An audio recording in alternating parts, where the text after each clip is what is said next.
बंधुगण test series आरंभ होगा पूर्वर भारत सामना को आसी एमती गोटे परीक्षा जार फल हुए तो आगामी सीरीज भाग्य निर्णय करें।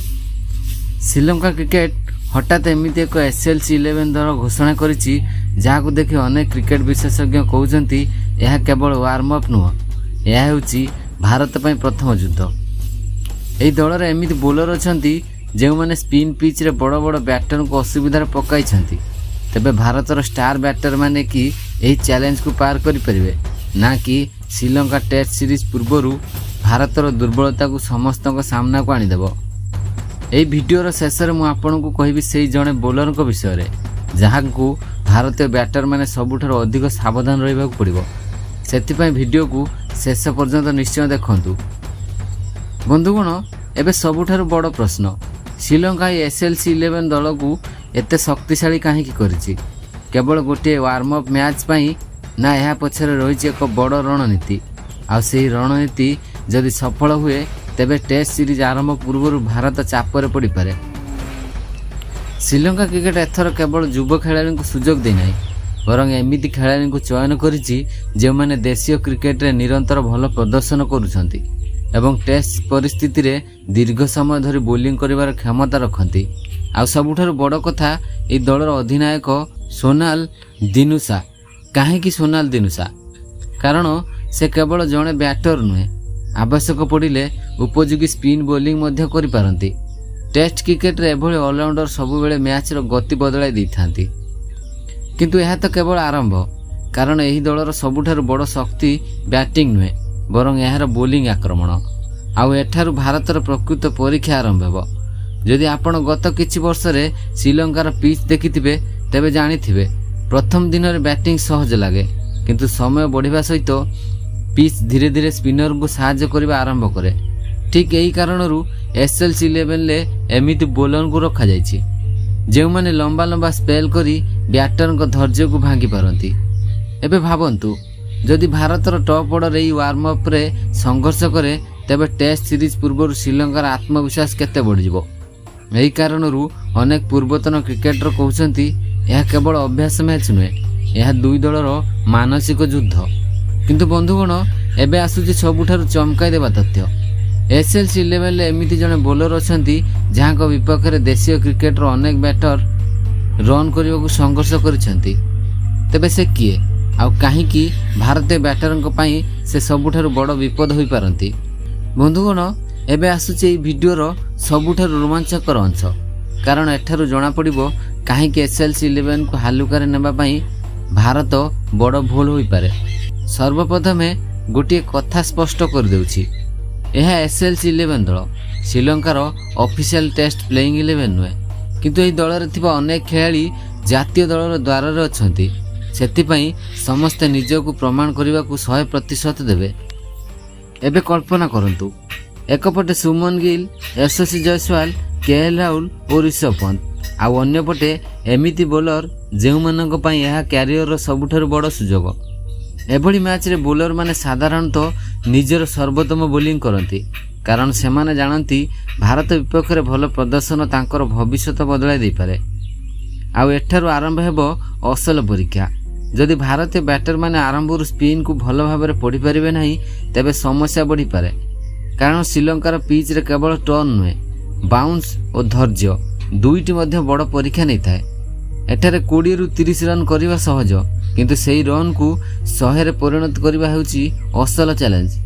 सेथिपई गौतम गंभीर एही वार्म अप को केवल अभ्यास भाव नुहे बरं टेस्ट सीरीज रो रिहर्सल भाव में देखुछन्ति।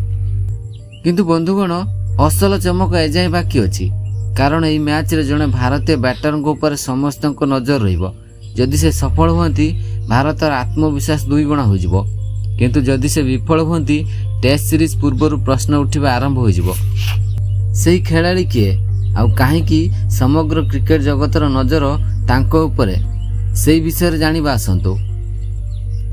बंधुगण एबे आसुछि सेही मुहूर्त जहाकू हुए तो संपूर्ण वार्म अप मैच रो सबुठारु बड़ टर्निंग पॉइंट होई पारे, कारण एठारे केवल गोटे मैच रो कथा नुहे बरं संपूर्ण टेस्ट सीरीज रो दिग बदली जाई पारे। भारतीय दलर सबुठारु बड़ चैलेंज हेउछि श्रीलंकार परिस्थिति सह शीघ्र खाप खुआइबा। ଘରୋଇ ପିଚ୍ ଓ ବିଦେଶୀ ପିଚ୍ରେ ତଫାତ୍ ସବୁବେଳେ ଥାଏ। ଆରମ୍ଭରେ ବଲ୍ ସିଧା ଆସୁଥିବା ପରି ଲାଗିଲେ ମଧ୍ୟ କିଛି ଓଭର ପରେ ସ୍ପିନ୍ ଓ ବାଉନ୍ସ ବ୍ୟାଟରଙ୍କୁ ଅସୁବିଧାରେ ପକାଇପାରେ।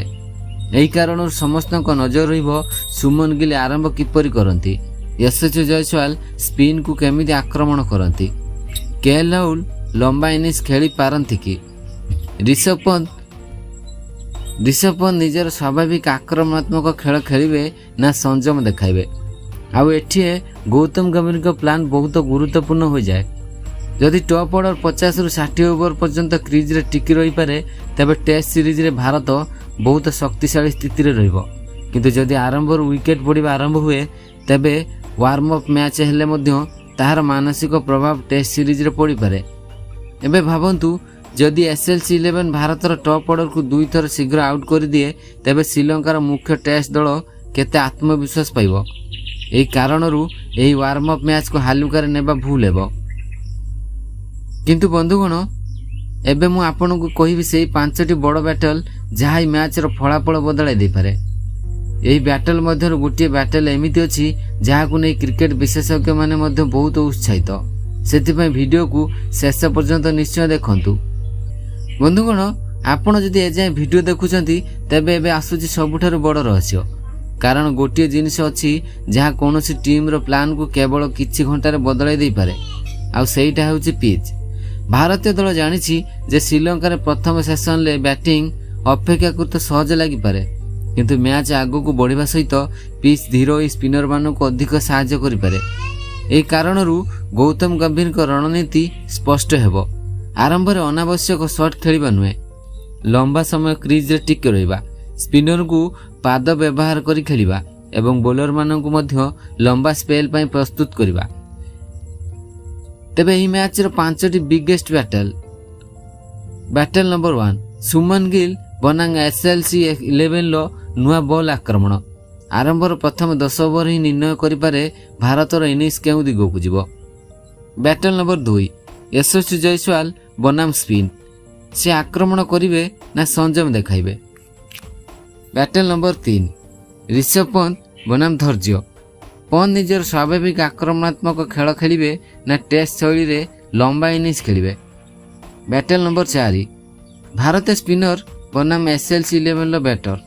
ଏହା ମଧ୍ୟ ଦେଖିବାକୁ ମିଳିବ ଯେ ଭାରତର ସ୍ପିନ୍ ଆକ୍ରମଣ କେତେ ପ୍ରଭାବଶାଳୀ। Battle number 5, pressure versus confidence. ଏହି ବ୍ୟାଟଲ କୌଣସି ଜଣେ ଖେଳାଳିଙ୍କ ନୁହେଁ, ଏହା ଦୁଇ ଟିମ୍ର ମାନସିକ ଯୁଦ୍ଧ।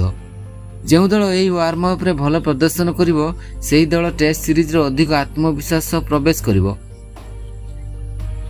ମୋର ମତରେ ଏହି ୱାର୍ମ ଅପ୍ ମ୍ୟାଚ୍ର ଫଳାଫଳ ଠାରୁ ଅଧିକ ଗୁରୁତ୍ୱପୂର୍ଣ୍ଣ ହେବ କେଉଁ ବ୍ୟାଟର ଲମ୍ବା ଇନିଂସ ଖେଳୁଛନ୍ତି ଏବଂ କେଉଁ ବୋଲର ନିରନ୍ତର ଚାପ ସୃଷ୍ଟି କରୁଛନ୍ତି। ଯଦି ଭାରତ ଏଠାରେ ସଫଳ ହୁଏ ତେବେ ଟେଷ୍ଟ ସିରିଜ୍ରେ ମଧ୍ୟ ସେମାନଙ୍କ ମନୋବଳ ବହୁତ ଉଚ୍ଚ ରହିବ। କିନ୍ତୁ ଯଦି SLC11 ଭାରତକୁ କଠିନ ଚ୍ୟାଲେଞ୍ଜ ଦେଇଥାଏ ତେବେ ଶ୍ରୀଲଙ୍କାର ମୁଖ୍ୟ ଟିମ୍ ପାଇଁ ଏହା ଏକ ବଡ଼ ସକାରାତ୍ମକ ସଂକେତ ହେବ। ତାହେଲେ ବନ୍ଧୁଗଣ, ଆପଣଙ୍କ ମତରେ ଏହି ୱାର୍ମ ଅପ୍ ମ୍ୟାଚ୍ରେ କିଏ ସବୁଠାରୁ ଅଧିକ ପ୍ରଭାବ ପକାଇବ? କେଉଁ ଭାରତୀୟ ବ୍ୟାଟର ସବୁଠାରୁ ଅଧିକ ରନ୍ କରିବେ ଏବଂ କେଉଁ ବୋଲର ସବୁଠାରୁ ଅଧିକ ୱିକେଟ୍ ନେବେ? ନିଜର ପ୍ରେଡିକ୍ସନ୍ କମେଣ୍ଟରେ ନିଶ୍ଚୟ ଜଣାନ୍ତୁ। ଯଦି ଆପଣଙ୍କୁ ଏଭଳି ଗଭୀର କ୍ରିକେଟ ବିଶ୍ଳେଷଣ ଭଲ ଲାଗେ ତେବେ ଭିଡ଼ିଓକୁ ଲାଇକ୍ କରନ୍ତୁ, ସେୟାର କରନ୍ତୁ ଏବଂ ଚ୍ୟାନେଲକୁ ସବସ୍କ୍ରାଇବ୍ କରି ବେଲ୍ ଆଇକନ୍କୁ ନିଶ୍ଚୟ ଦବାନ୍ତୁ। ମୁଁ ଆପଣଙ୍କ ପାଇଁ ଟେଷ୍ଟ ସିରିଜ୍ର ପ୍ରତ୍ୟେକ ବଡ଼ ଅପଡେଟ୍, ବିଶ୍ଳେଷଣ ଓ ମ୍ୟାଚ୍ ପ୍ରିଭ୍ୟୁ ନେଇ ଆସିବି। ସେ ପର୍ଯ୍ୟନ୍ତ ଧନ୍ୟବାଦ। ଜୟ ହିନ୍ଦ।